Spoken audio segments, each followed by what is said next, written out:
Hi, this is Adam. Thank you for watching Jason Adam TV on YouTube. If you haven't, please subscribe, give us a thumbs up, and leave comments in the comment section.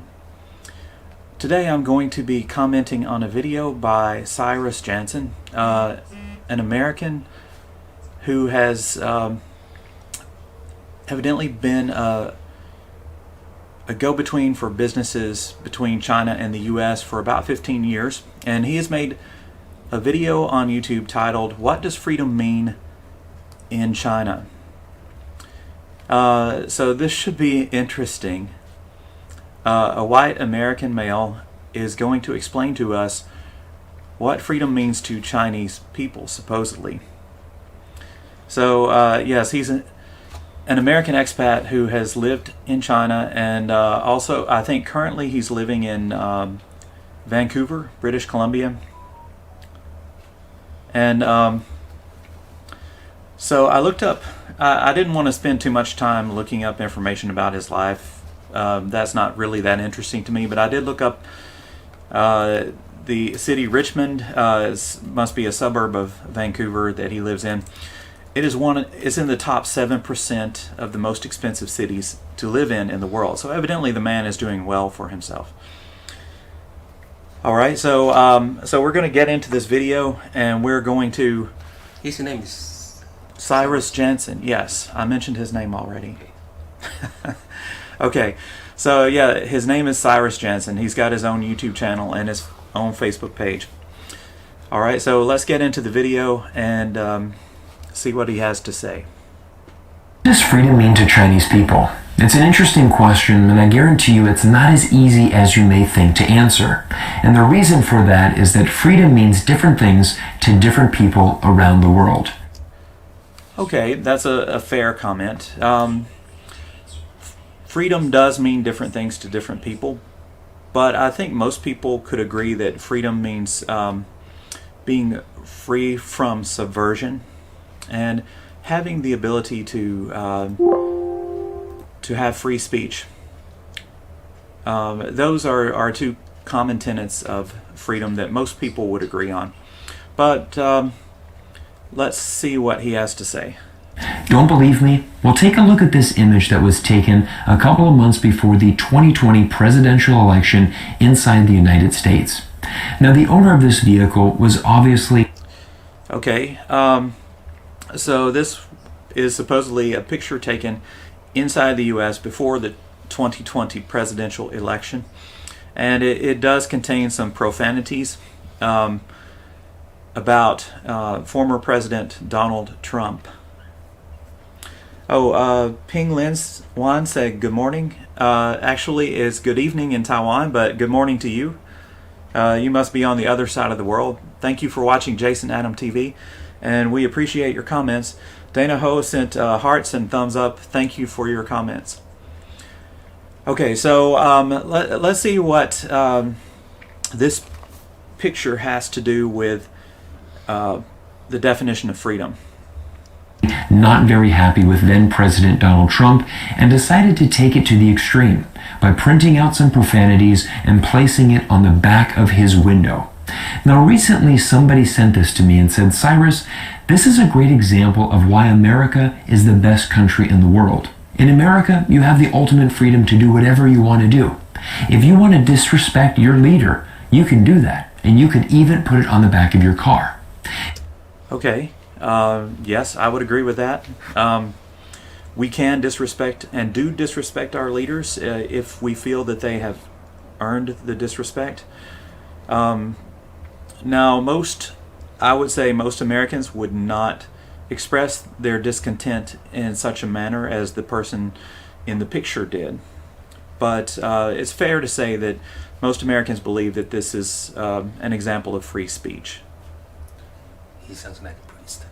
He said, "Cyrus, I know that you often talk about China, but this is the truth. In China, you do not have freedom because you would not be able to write this on the back of your car in China." And it's really interesting because this man is 100% correct. You would not be able to do this in China.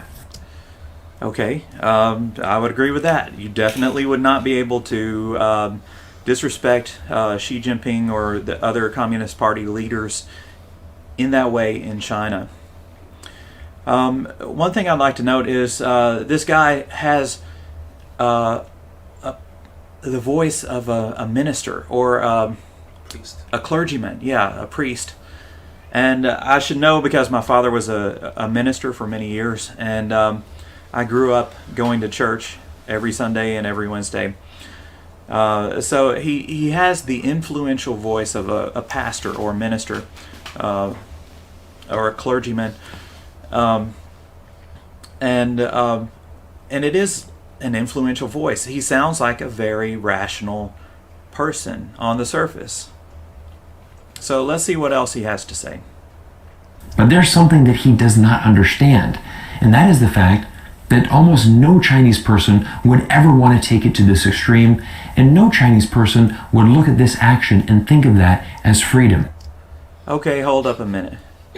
Wait a minute. He is speaking for all Chinese people, saying that none of them would want to criticize their leader in this manner. Now, I'm not quite sure about this. Now, I can't speak for all Chinese people. I definitely don't think this guy could speak for all Chinese people. But I do know that the Chinese people have definitely spoken out against their leaders in the past. And lots of times they have suffered disastrous consequences as a result. But I would definitely disagree that most Chinese people do not think of criticizing their leaders as being freedom.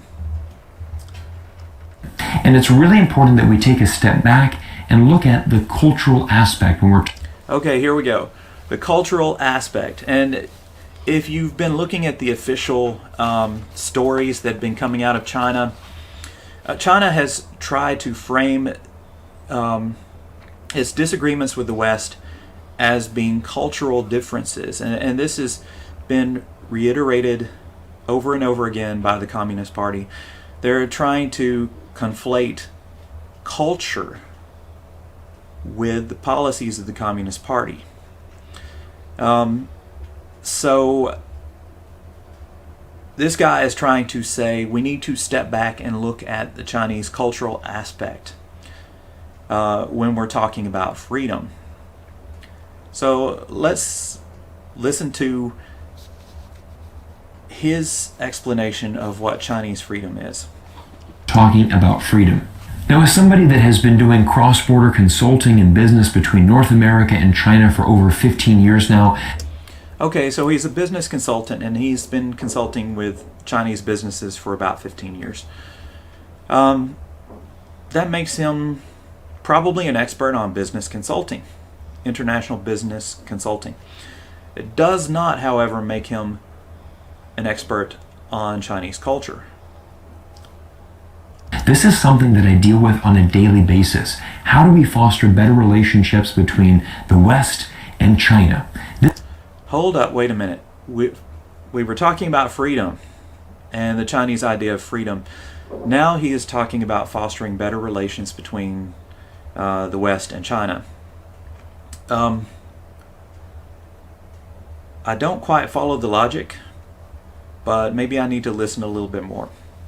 This is really one of the main things that I really focus on, and again, this is a really big goal of this YouTube channel, to try to bring more people to understand China.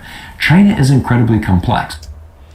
Okay, so he's trying to help other people understand China better.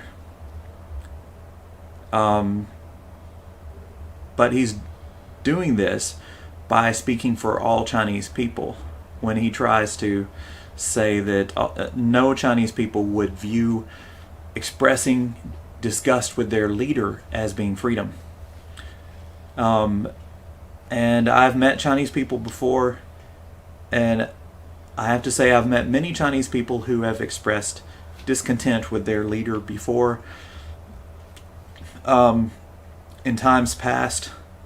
So I see a fallacy in his logic there.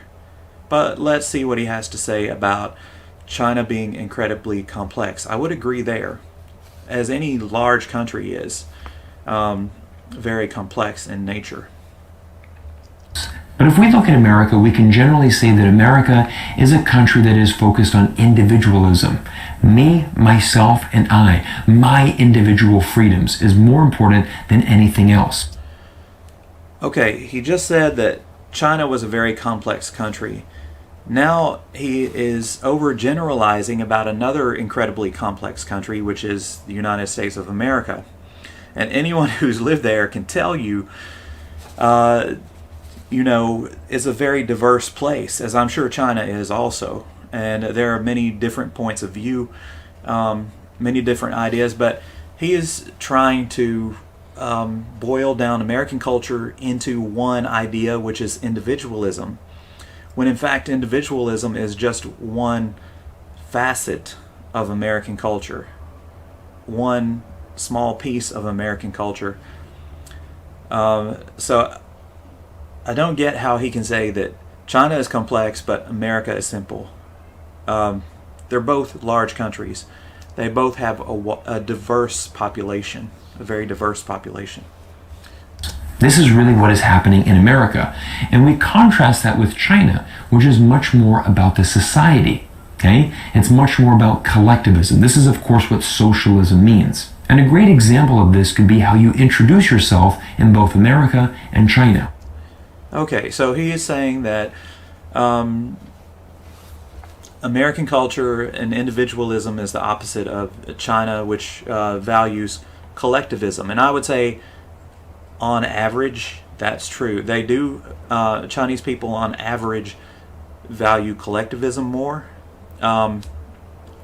But I would not say that all Americans are individualistic and all Chinese are collectivists. I think he is overgeneralizing again. So he's going to talk about how the different way people introduce themselves in China and the way they introduce themselves in the US. For example, in America, I would always use my first name to introduce myself. Hello, my name is Cyrus. Nice to meet you. However, in China, you would present yourself like this. Hello, I am from the Jansen family, and they call me Cyrus. Okay, his clergyman voice is really coming out here. So this is also true. In China, they tend to state their family name first and their personal name or given name afterwards. And again, this does highlight, some differences in culture between America and China. Family, your tribe, your community. This is what is really valued inside of not only Chinese culture, but really Asian cultures around the world. Okay, so now he's speaking for all Asian cultures, which I don't know how he knows all this. I don't think he really does. I think he's overgeneralizing again. But he's saying that all Asian cultures around the world value the family. What he's implying here is that in American culture we don't value the family, and that's just not true. The family structure is different in the United States. For example, my parents didn't put pressure on me to choose a particular career or to go to a particular university. They didn't put pressure on me to make high scores on tests. So, and also they did not put pressure on me to care for them when they became elderly. In America, elderly parents tend to try to save up retirement fund for themselves to take care of themselves. They generally want their children to spend their money on their own nuclear family and not have the burden of caring for the elderly in the United States. So this is a difference in culture. I still don't know how this applies to freedom, which is supposed to be the topic of the YouTube video, but maybe in this murky mess of a commentary he will come to the point. Now, I guarantee you if a Chinese national was driving behind that vehicle and saw this profanity describing the United States president on the back of somebody else's car, he would not be thinking to himself, wow, this is a great display of freedom. He would think to himself, wow, this man is extremely uneducated. This man is uncultured. He has no respect for elders or people in authority, and this is probably somebody that I don't want to associate myself with. Okay, again, he's speaking for all people in China, and he assumes that Chinese people would even care about a U.S. election. In my personal dealings with Chinese people, they tend to have more of a live and let live attitude with people they don't know.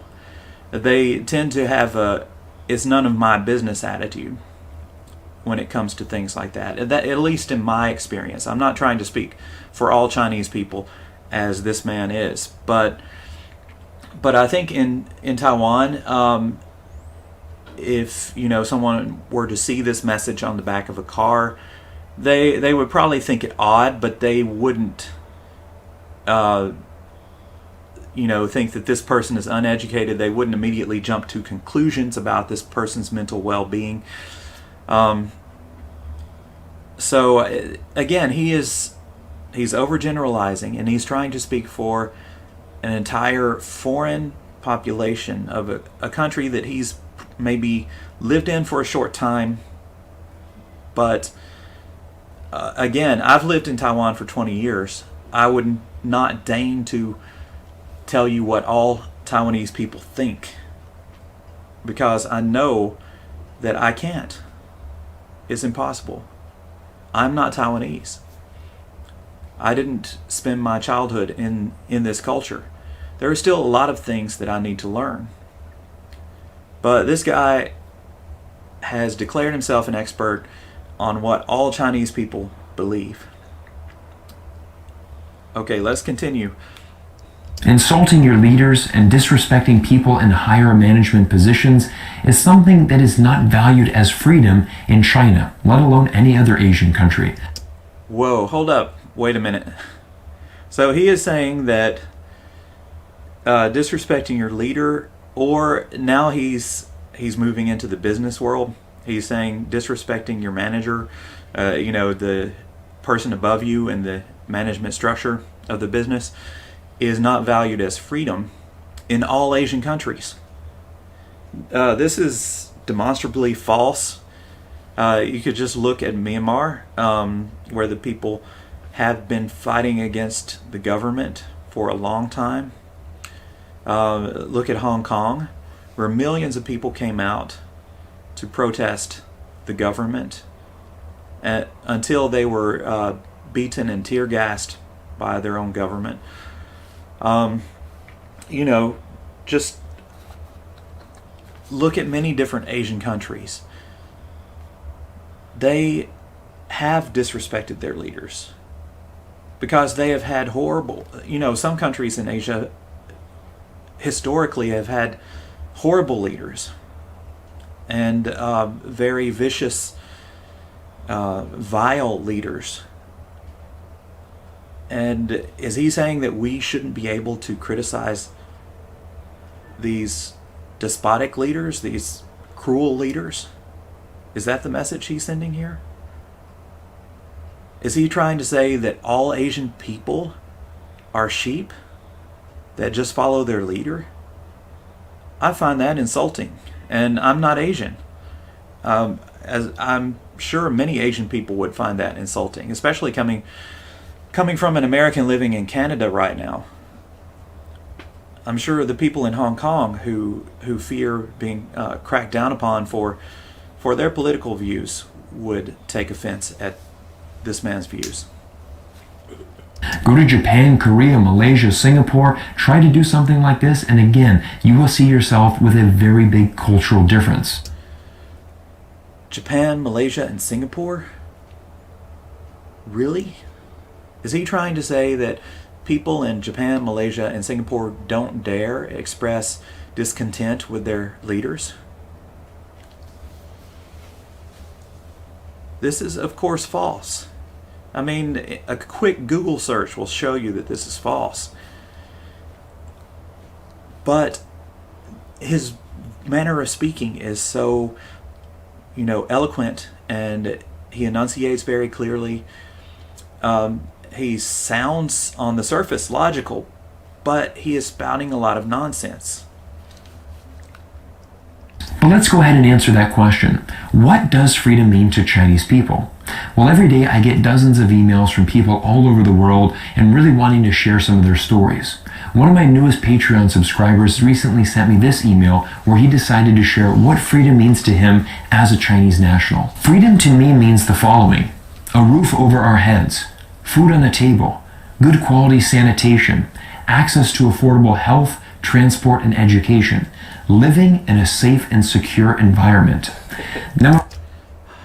Now, oh gosh, he's gone off the rails.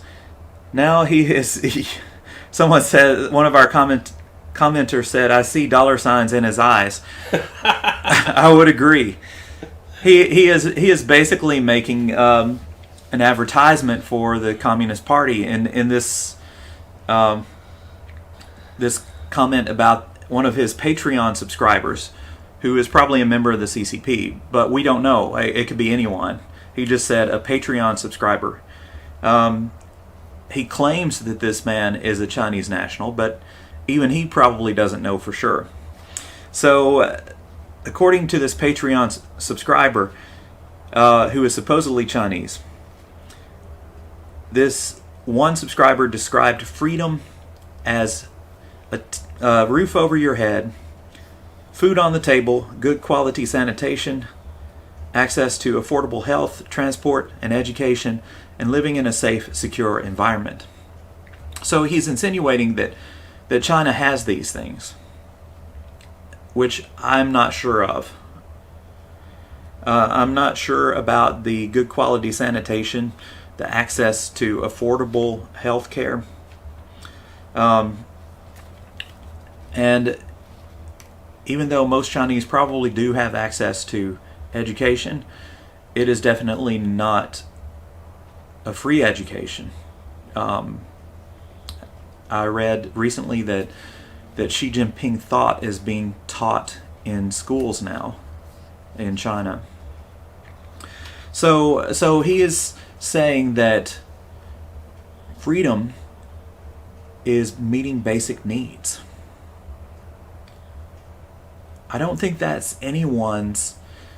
Maybe it is this supposed Patreon subscriber's definition of freedom, but most people in the world, I don't think having food, a roof over their heads, and transportation is freedom.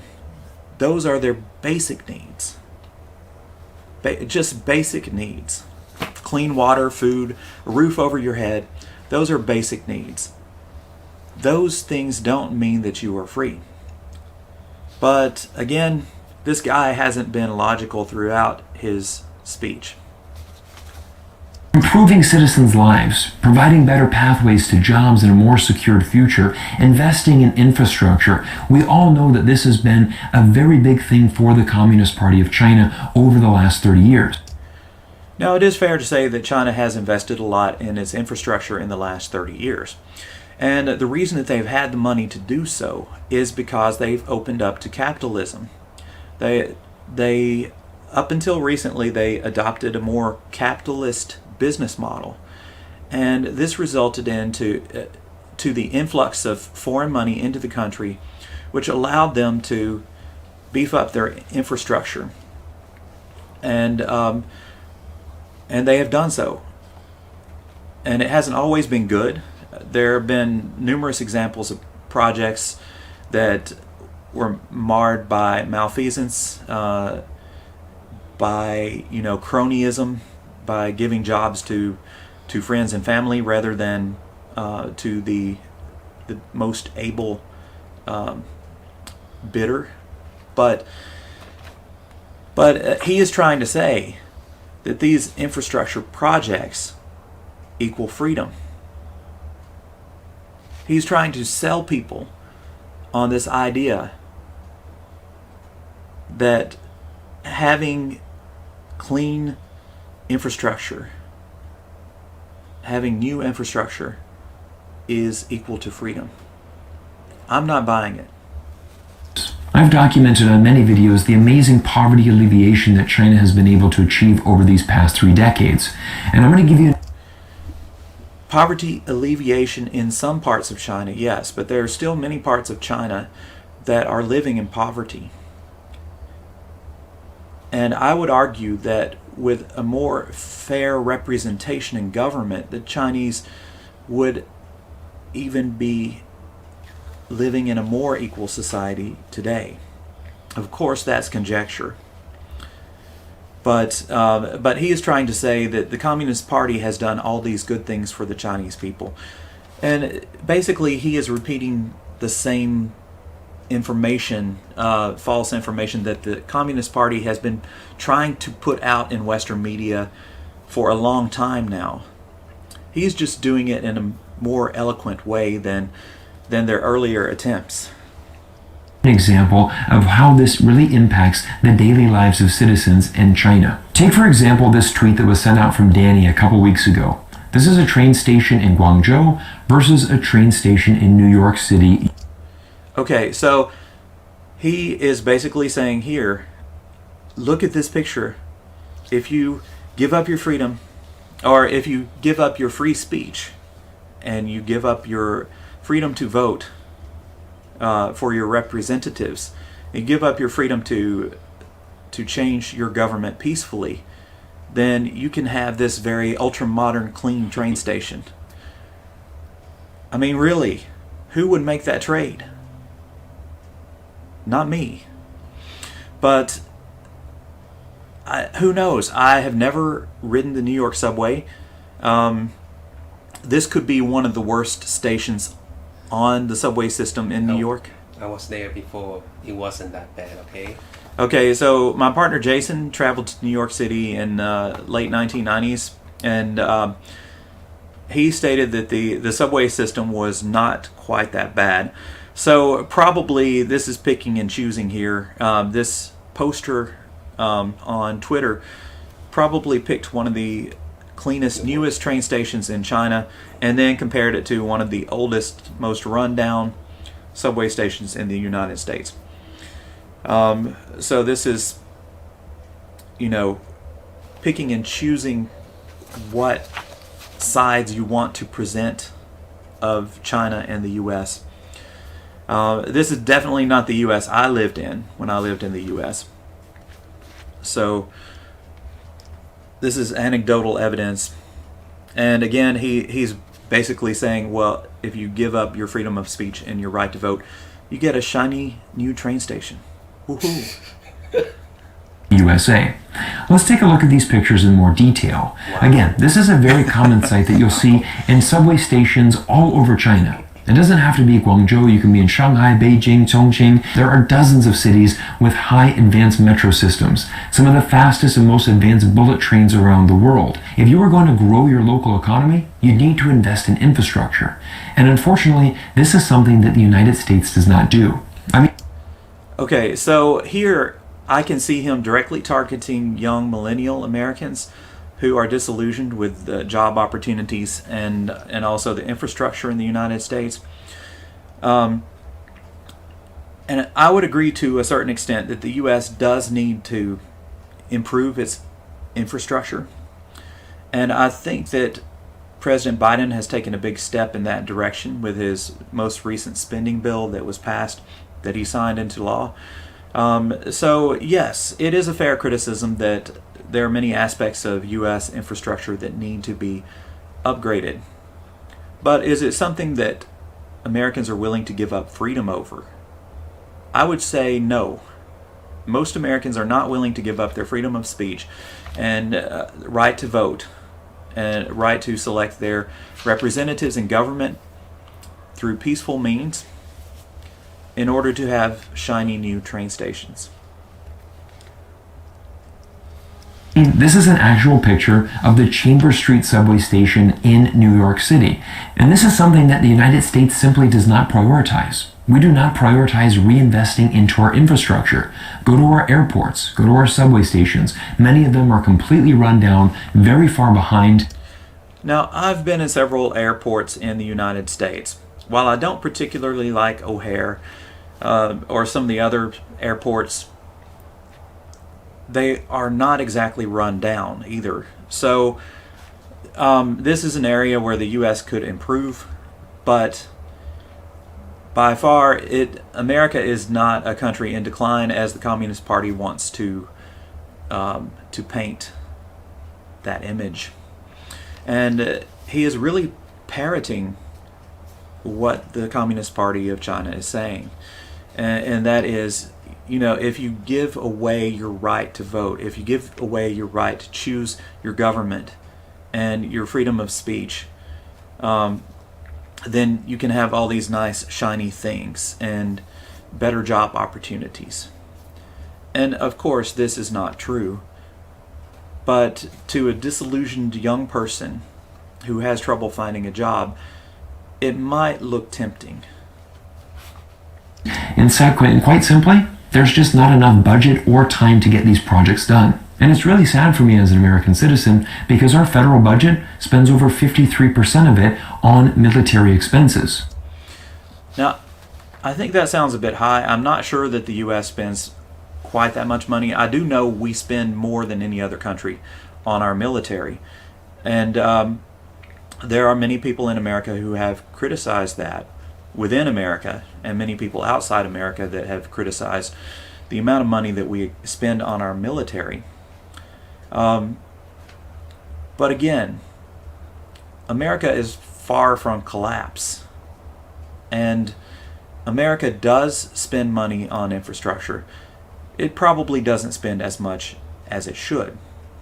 But these are not compelling arguments for giving up freedom or for redefining your definition of freedom to some groupthink definition that this guy is promoting. We maintain over 800 military bases around the world, but unfortunately, we don't even take care of the most important things, the United States citizens. And that is a freedom. And again, this is not true.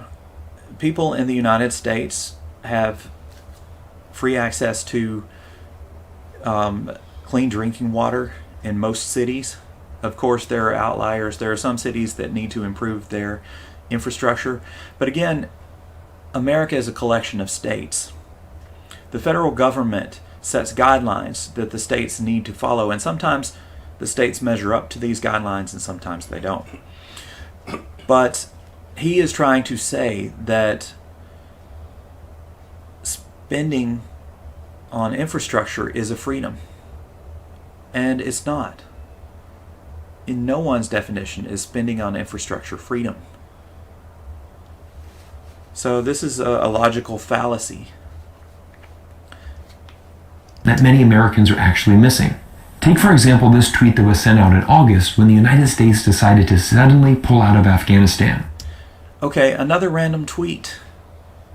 Another random tweet that does not have any citation or fact-checking, saying that the U.S. spent $300 million every day for 20 years in Afghanistan.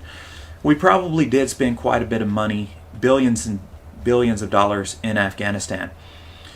And this is a point on which a lot of Americans disagreed, and I myself thought we should have pulled out of Afghanistan earlier. Does it mean I suddenly want to adopt the Communist Party model of government? Of course not. I do not want to give up my freedom. And I'm not going to buy this false analogy that spending on infrastructure or having shiny new train stations is equal to freedom. I don't see how anyone with a brain could make that connection. This gentleman shares, our country spent $300 million every day for 20 years in Afghanistan. And this is the result of the streets of Boston. Look at this. What's going on in our city? Come on, you guys. This is crazy. Like, you can't make this stuff up. Welcome to Boston. this is not just involved. Okay, so again, this is trying to paint America as a declining, failed state, which is the mantra of the CCP. They've been trying to do this for years. So this random YouTube or Twitter user took a video in a section of Boston. I don't even know which section because I don't even know for sure it's Boston. I'm sure it probably is because he wouldn't have posted to Twitter. He'd been called out immediately by someone who's actually been to Boston. So it probably really is Boston. But some section of Boston that has a homeless population and took this video. And this is supposed to be evidence that democracy in America is a failure. This is like taking a picture, taking a video of farmers in a far-flung province of China who are so poor that they wash their clothes on rocks and still cook over a fire, and saying it's evidence of the Communist Party's failure. Both would be equally wrong. So this is not evidence of anything other than that there are homeless people in Boston, which is a large city. Boston, travel to Seattle, Portland, San Francisco, Los Angeles. Homelessness is at record levels throughout the United States. Homelessness in... Okay, he says homelessness is at record levels inside the United States. I don't know whether this is true or not. I have not investigated this. But he goes on to say, intensities does not exist inside of China. Homeless intensities does not exist inside of China. So he made a mistake there. Homeless intensities do not exist inside of China. Again, I don't know whether this is true or not. It's bull. It's probably bull. Most major cities around the world have homeless populations. I don't know whether America's are higher than China's, but I don't think that has any bearing on freedom or the definition of freedom. But again, he's muddying the waters using CCP talking points. And I can't stress to you the importance of why these infrastructure projects have been so crucial and so key in Shanghai and other cities around China, really blossoming and developing into some of the most amazing cities in the world today. Okay, this is just pandering. I mean, he's pandering to the CCP. Of course, cities' GDP in China has skyrocketed. Again, that's due to them opening up to capitalism and international business. Recently, they have taken a turn away from that, and I think that their growth, economic growth, has contracted now in China. So, and this is due directly to the CCP interfering in free trade and free business with other countries. So this argument doesn't hold water. Right now, the economy in China is actually hitting reverse. And he's trying to make the argument that the CCP, which basically has power over all Chinese people, is a good model of government. And he hasn't offered any logical explanation as to why we should believe that. Okay, he goes on to say not all Americans are going to agree with his stance. But not all Americans are going to agree with my stance. I definitely don't. For example, take a look at this recent YouTube comment that I received. I'd rather have freedom without safety than to be safe without freedom. Okay, so he quotes another random person, YouTube commenter, as saying, I'd rather have freedom without safety than to be safe without freedom. I think it's fair to say that most Americans want both safety and freedom. And but they do put more emphasis on the freedom part. Now, a great example of what this person means would be the use of firearms inside of America. We already know that America has the most amount of guns in the world, the most amount of gun crimes, school shootings, homicides. We lead the world in all of these statistics. We probably do lead the world in these statistics. Fatal shootings, violent crimes involving guns. I would say America probably does lead the world in those crimes. But if you look at the per capita rates, and then you look at the number of people that the Chinese Communist Party is directly responsible for killing or dying, you will see that you're much more likely to disappear or die as a result of opposing the CCP than you are to be shot by someone in the United States. And this is a really interesting phenomenon. Whenever there is a school shooting or a mass shooting inside of America, inevitably there's a group of Americans that come out and say, well, if the teachers had guns inside of schools, everybody would be safer. Yes, there are a group of Americans that say that, but I would say those Americans are in the minority. I know I definitely would not have wanted my teachers to carry handguns when I was in school.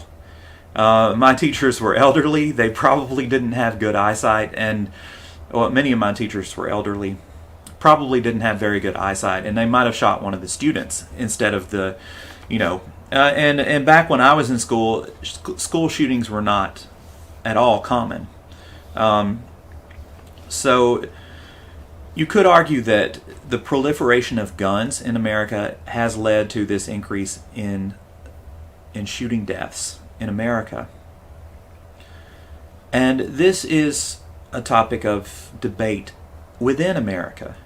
Americans themselves don't agree on this. And I would venture to say that the Founding Fathers, when they made, the Second Amendment, they would not have envisioned the type of guns that people own today that can carry multiple rounds and shoot many times. But again, he is trying to paint the picture that America is a failed democracy, all while living in Canada, which is America's next door neighbor in one of the richest cities in the world, Vancouver, British Columbia. So this guy is speaking out of both sides of his mouth here. And again, we have to contrast this with what Chinese people are thinking. If a Chinese person heard this, they would be thinking to themselves, well, in China, we don't have guns, so we never have to worry about gun safety because we're already safe. And again, this is really one of the most important elements. Oh my God. Okay, so Chinese supposedly don't have to worry about being shot, at least by their fellow citizens. Maybe by the government, but not by the fellow citizens. So supposedly this means that China is a great country, and the Communist Party is great leadership. That's what he's implying here. He doesn't explicitly state this. He's careful not to explicitly state this, but that's what he's implying. Ask the people in Hong Kong how they feel about not being able to defend themselves against the government. And this actually was what the Founding Fathers had in mind when the government had in mind when the Second Amendment was introduced. They wanted the people to be able to overthrow their government, yes, by violent means, if the government became a despotic authoritarian state like the Communist Party in China. The Founding Fathers and the founders of America believed so strongly in democracy that they willingly put this clause into our Constitution saying that American citizens can own guns, with the idea that if the government became too powerful and stopped representing the people could violently overthrow their government. And a lot of people would disagree with that. That's fine. But to say that the Communist Party's definition of freedom is the actual definition of freedom, that their doublespeak should be considered truth, and that they are good shepherds of the Chinese people, is demonstrably false. That is very crucial for Chinese citizens living in a safe society.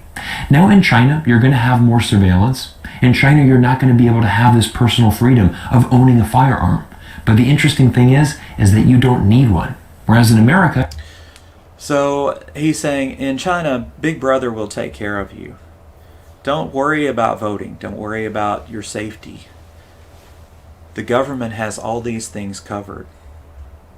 I mean, this is straight out of 1984, the novel by George Orwell. And it's false. Everything he is saying about living in China is false. You do have to worry about your safety. People still kill each other in China. You have to worry about the government monitoring you, and maybe if you had one too many beers one night and you say something derogatory about the government, you might disappear. I don't know about you, but I would rather live in a democracy.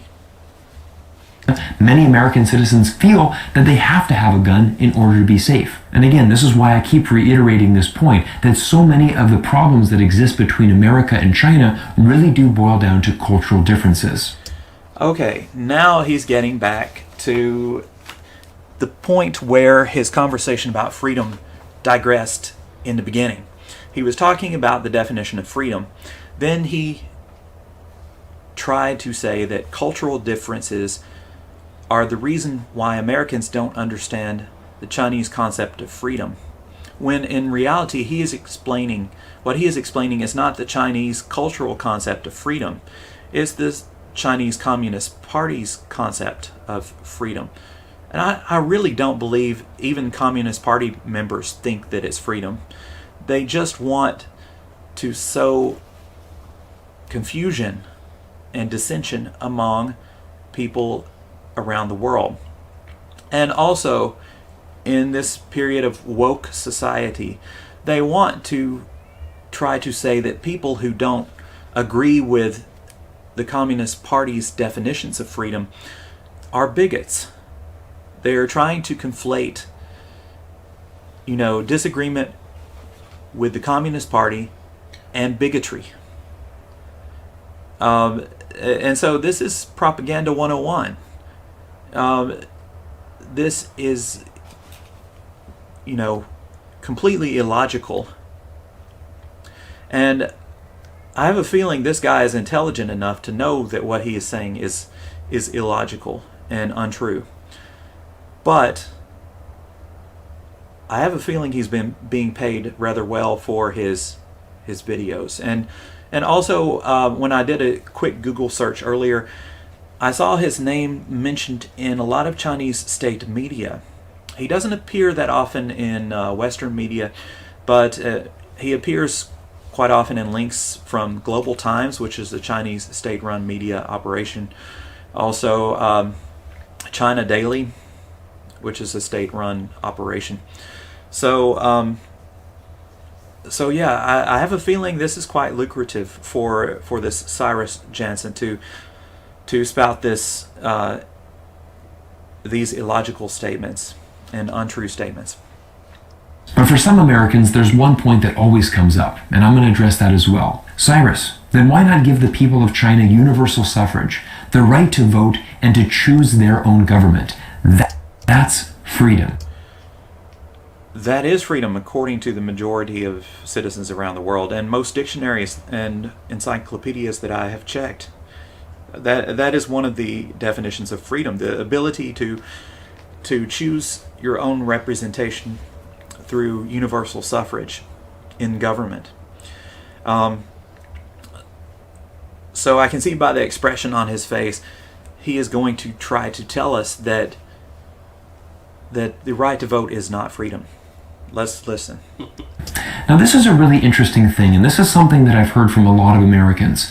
Many Americans will say, we should go in as Americans, and we should liberate the people of China. Wait a minute. He went from saying that, many Western people, Americans, think that the freedom to vote for government is freedom, which, yes, we do. We believe that's freedom. That's part of freedom. But now he's saying that Americans want to liberate the people of China. Not one person I have talked to, family, friends from America, has stated that they want to go to war with China or liberate the Chinese people. They do want the Chinese people to have the right to vote. Do they want to have war with China? No, definitely not. They know millions of people on both sides would be killed, and they don't want that. Okay, we've got a comment. Dana Ho said, you are right, he is paid to enforce the Chinese thinking. Well, Dana, I would say not Chinese thinking, but the Chinese Communist Party thinking. So Dana Ho says he is paid to reinforce the Chinese thinking that they are correct. He made the world even worse. Well, I would say hopefully that not many people are listening to this Jansen fellow. Or if they are, they're doing it for entertainment rather than seriously considering what he's saying. All right, thank you for your comments.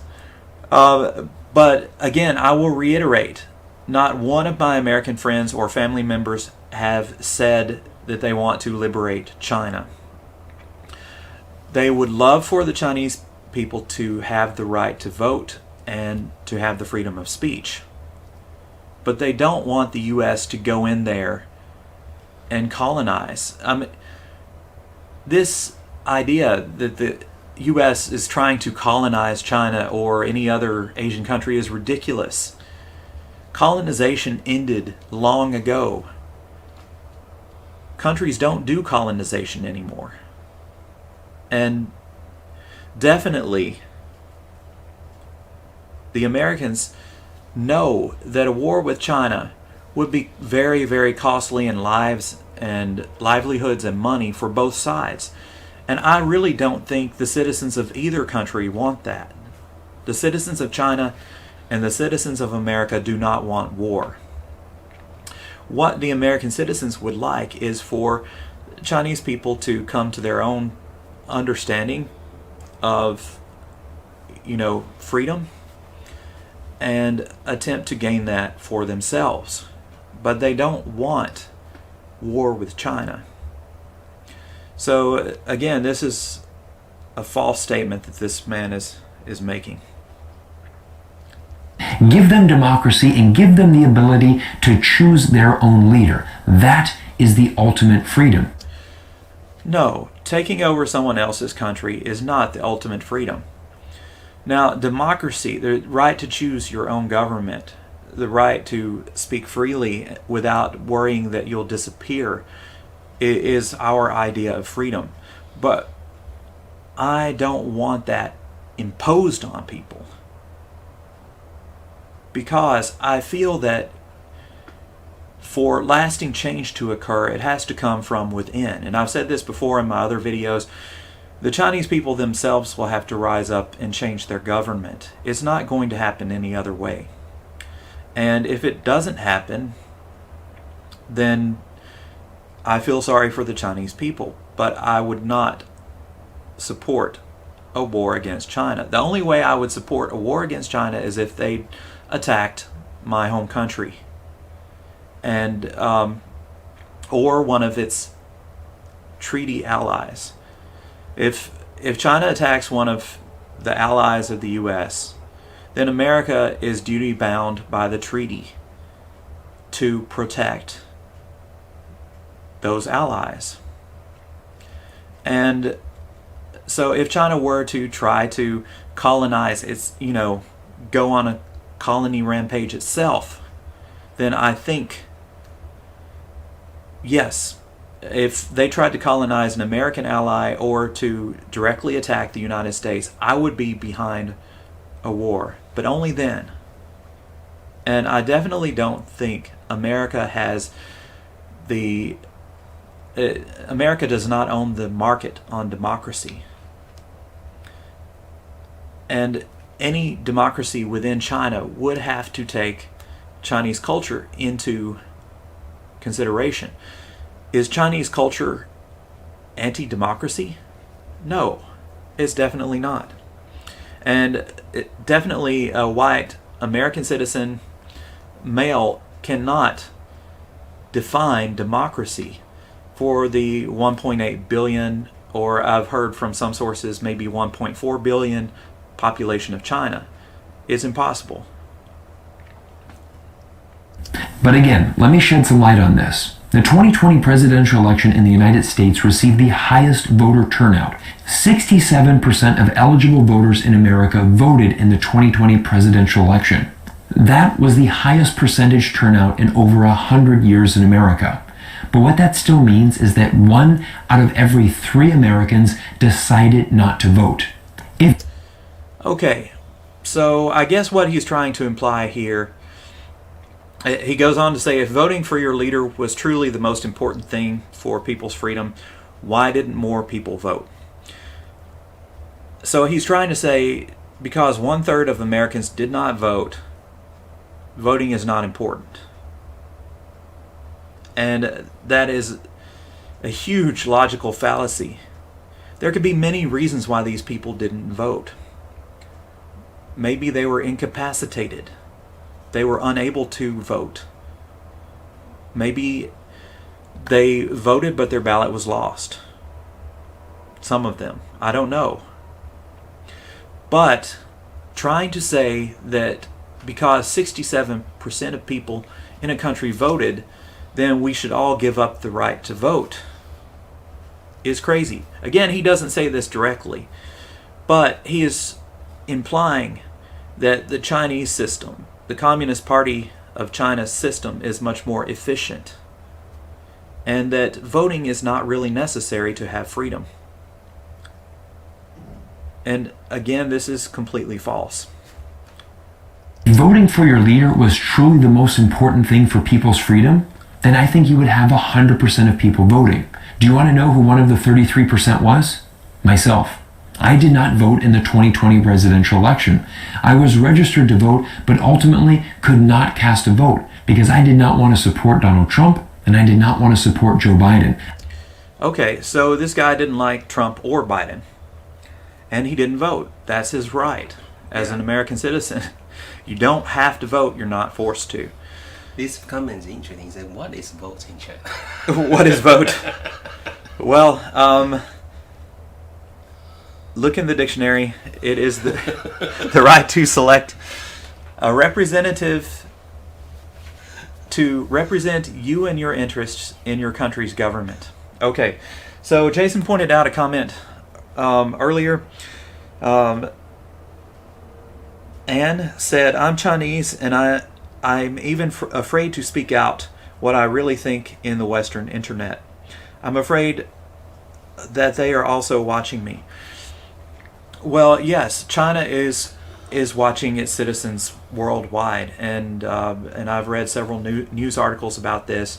They're even watching Taiwanese citizens who are expatriates in other countries, and in countries that are allied with China, they have had Taiwanese citizens extradited to China.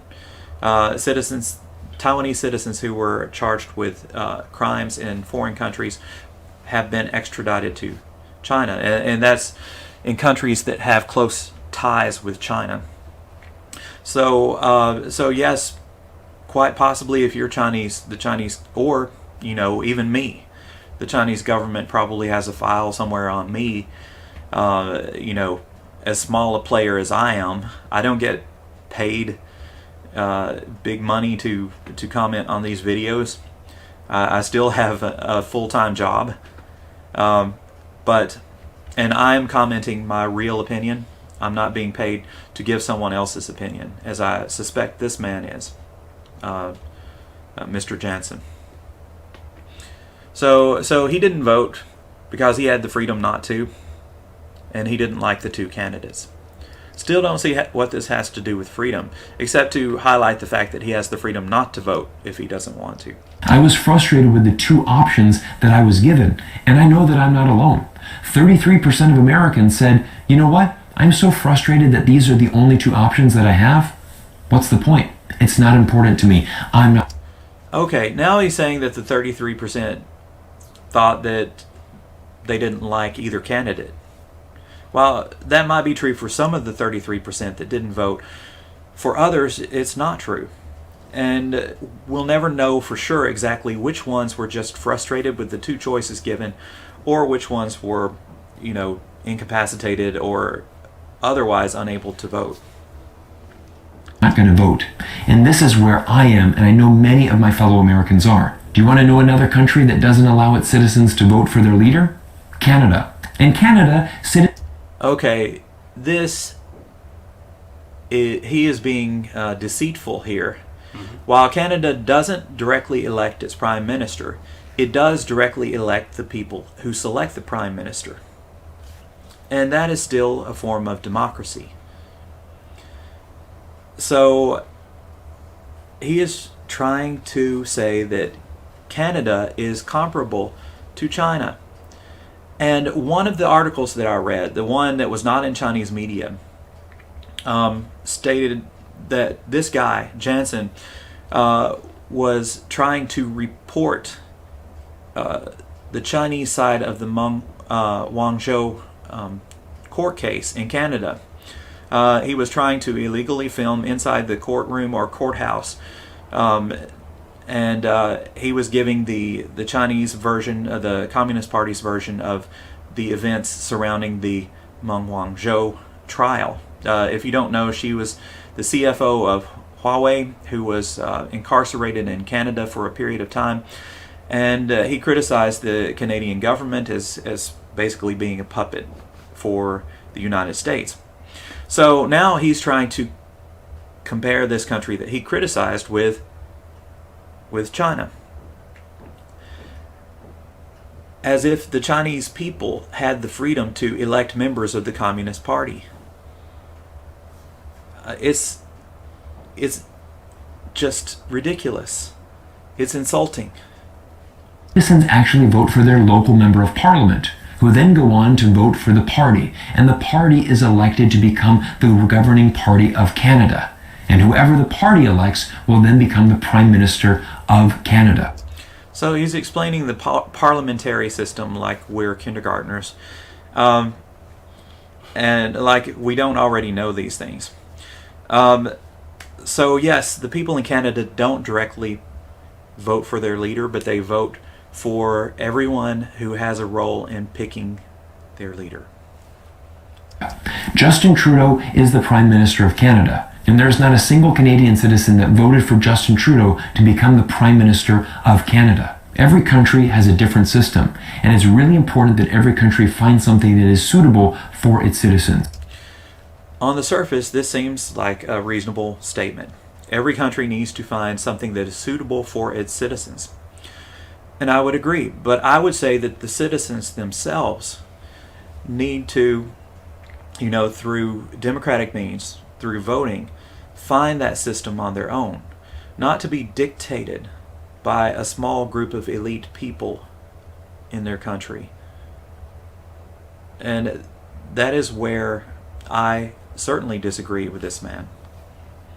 Take a look at this graph from Bloomberg Opinion. This is the shares of global GDP based on purchasing power parity. 50 years ago, China was dirt poor, and today it is richer than ever. And again, this is the most important thing for Chinese people, the opportunity to live a better life in the future, and that your children and their grandchildren are going to have better jobs. I do have a concern. Okay, Jason has a concern. The richer that China become, the more money they will spend on the weapon. It Right. will become a big threat to the world. Right. I do have to say one of the smartest things the Communist Party did was opening China's businesses to to capitalism and free trade with foreign countries, this has brought immense wealth to China. And the bad thing about that is that the Communist Party will now use that influx of money to cement its power and to invest in weapons to threaten other countries who disagree with their business tactics. So yes, I do fear for the future of the world. I do fear that the Communist Party will try to export its influence around the world and try to force people in other countries to follow the tenets of the Communist Party of China through monetary means and also threats of embargoes or trade embargoes, and then when they have enough weaponry, they can send their military to do their bidding in other countries. So that is a concern. That is a big concern for the future. I don't know anyone in my personal circle of friends or family who wants to live under the control of the Chinese Communist Party. Education, safety, and to live a better life. That is the ultimate freedom, and that is Safety, education, food, clothing, a roof over your head, that's not the ultimate freedom. Those are basic needs. And a country can provide for your basic needs while still allowing you the freedom to vote and the freedom to express your opinion without fear of being killed or disappearing. Self-fulfillment is the ultimate freedom. Yeah, you're talking about Maslow's hierarchy of needs. Jason just mentioned self-fulfillment, but I'm not going to get into psychology here. what has been being delivered to China very much over these past 30 years. I'm going to close today's video with a message from one of my Chinese followers. The biggest issue in China is that we see education as a meal ticket rather than the development of a discerning mind and a questioning of fundamentals. There is no denying that creativity originates from the West, such as electricity, wave transmission, cars, planes, and the internet. We Asians possess problem-solving skills to innovate with a goal-driven mindset. The synergy between the two major factions will make the world a better place. Okay, here's the closing argument that he makes, and that is that the world will become a better place if the Chinese and the West work together. And I would say yes, with one caveat, and that is that the Chinese people also have the freedom to speak their mind, the freedom to vote, and that the Americans do not have to give up their democracy and their freedom of speech, even to criticize China, in order to do business with China. Now, the Chinese Party, the Communist Party, has shown that they don't want to tolerate even foreign dissent. They have tried to silence the NBA by cutting off NBA broadcasts when NBA members say something negative about the Communist Party. And then the recent news, Peng Shuai, the tennis player. Oh yes, Peng Shuai, the tennis player who disappeared. China has been putting immense pressure, I'm sure, on the WTA and also the IOC. The IOC has played along with the Communist Party, and that doesn't surprise me because they've done so in the past. The news just said that they pull out all the games. Yeah, the WTA has, I have to give the WTA credit. They have pulled all games from China, and they are one of the few worldwide sporting agencies that has had the nerve, the guts to do so, because China means big money for these sports agencies. but they have decided that they don't want to reward the Communist Party system that incarcerates people for telling the truth and speaking out against rapists, murderers, and those do exist within the Communist Party in China. So I have to give the WTA a lot of credit, and I would like to see other sports agencies follow through on that. I do believe China and the U.S. can work together as long as the Chinese government does not try to buy the loyalty of American citizens. Okay, do we have any comments? I think this is the end of the video, so let's just go to the next one. Okay.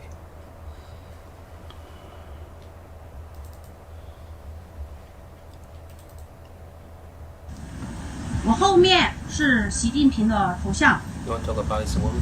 我想要说的是， Okay, so Jason told me this is a woman who disappeared in China. She had the audacity to pour ink on a picture of Xi Jinping. This is reminiscent of, North Korea. And people don't listen to North Korea because basically North Korea is ruled by a crazy despotic leader.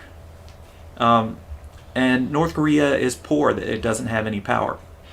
So people don't listen to, people outside of North Korea don't listen to Kim Jong-un. But evidently in China,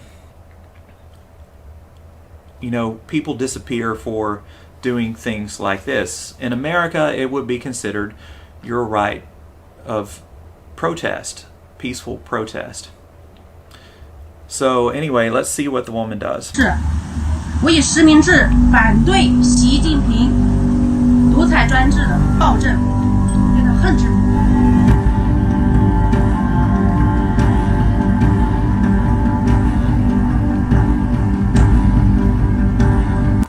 Okay, so I can't understand what she's saying, but she pours black ink over a poster of Xi Jinping. She opposed tyranny. Okay, she says she opposes tyranny. That's not a radical statement. At least in America, it's not. Also, defacing a poster would be a minor crime of vandalism, but it would not carry any. Most people, for doing this, they would get a fine and be released. After that, she was monitored and put in the mental hospital for 1 year. After that, she became like a. So She Jason lost her says mind. this woman was placed in a mental hospital for a year for pouring ink on the poster of Xi Jinping. And after that, she became seriously mentally ill. So either she became mentally ill from her stay in the mental hospital, or she suffered some treatment in the mental hospital that caused her to become mentally ill.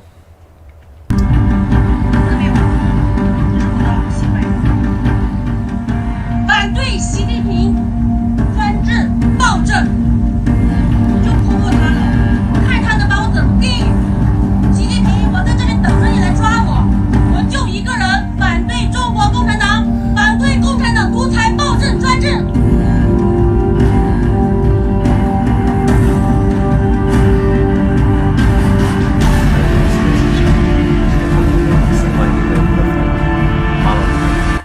Okay, so those were her last social media messages, and then after that she was followed by men in uniform.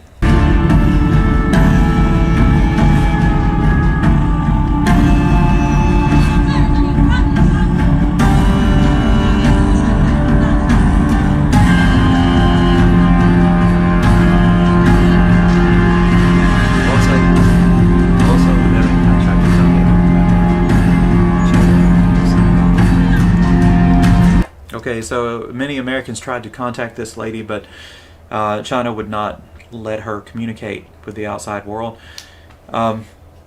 Yeah, again, what she did would be considered a very minor crime in America.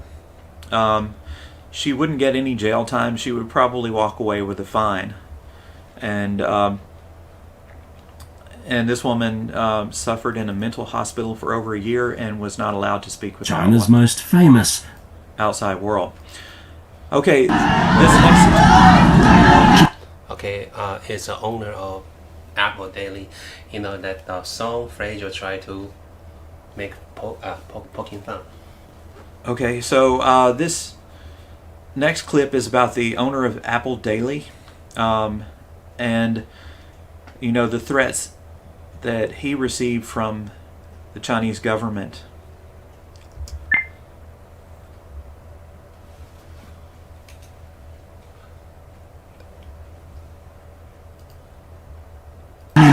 Is the dealing owner of Apple Daily, the only opposition newspaper in Hong Kong. I'm a born rebel. I'm a rebellious character. He's the most high-profile critic of Beijing to be arrested under Hong Kong's new national security law. Since his release on bail, he's given us unprecedented access. Jimmy and his reporters fear they're living on borrowed time. You're so scary of getting in jail anytime. China is tightening its grip on the city. Fear is the most inexpensive and convenient way of ruling people and controlling people. What do you think about it? It's sad. I mean, it's sad that a newspaper doesn't have the right to operate unless it parrots or copies what the Communist Party says. Fear is the best tool to manipulate your people. Well, fear is definitely the cheapest tool to manipulate people, and it's really sad that the Chinese government has come into Hong Kong and they have used tear gas and beatings to subjugate the Hong Kong people, who previously were out en masse to support democracy in Hong Kong. Millions of people at one point marched in the streets. Over 1 million people marched in the streets to support democracy in Hong Kong. And China sent its thugs to Hong Kong to beat them and tear gas them into submission. And now they've shut down the last free media source in Hong Kong, the Apple Daily. So it's extremely sad. Inexpensive and convenient way of ruling people and controlling people. You must fear some things, for your family, for Hong Kong, for your loved ones. I never see him cry. This is heartbreaking to see a man my father's age break down and cry. Is heartbreaking when talking about his family. Of course, he must have been under immense pressure by the Communist Party authorities in China to stop reporting on what they were doing in Hong Kong, to stop reporting the truth about them cracking down on peaceful protesters, beating them and tear gassing them, to stop reporting on China's refusal to honor their agreement with the UK in the 1997 handover of Hong Kong to China. You can tell that he feels a lot of hurt inside. It's hard to watch. Okay.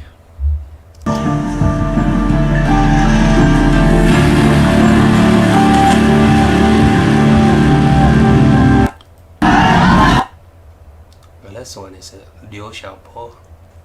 Oh, Liu Xiaobo.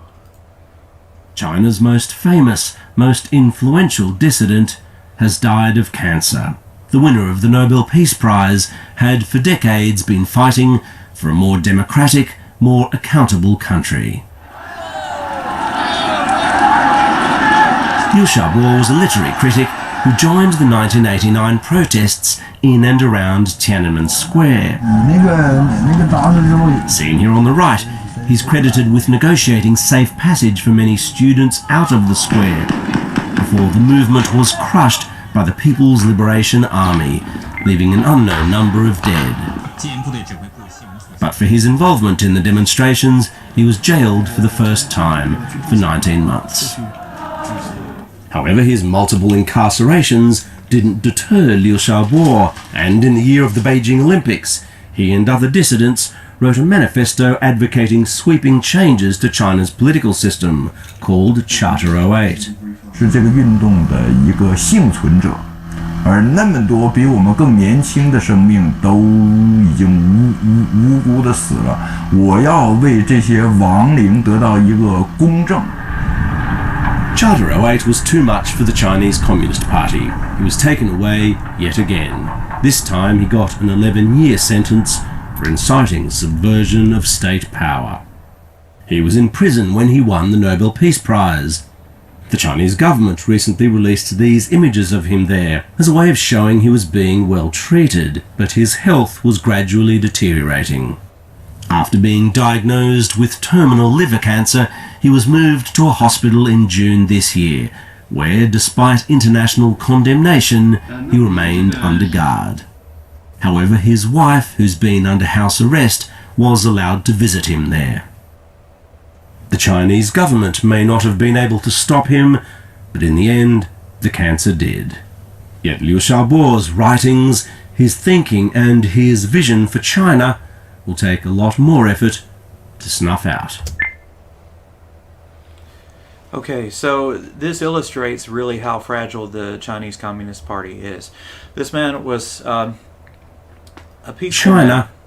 He was a thinker and a writer, a philosopher, and a hero for negotiating, safe passage for some of the students out of Tiananmen Square in 1989 before the army started slaughtering the students.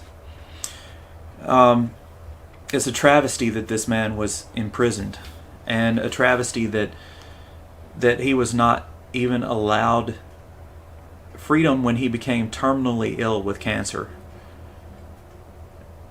It's disgusting, to be honest, disgusting.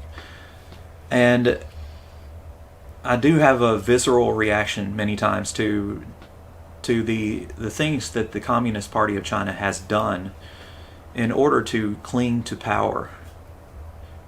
But I mean, you can tell how fragile their power is by the actions that they take. They are extremely paranoid. To put this learned man, this thinker, in prison long term, even when he had terminal cancer, shows how afraid they are of free thinking. Not just free speech, but free thinking. And how desperate they are to cling to power. Alright, did we have any comments?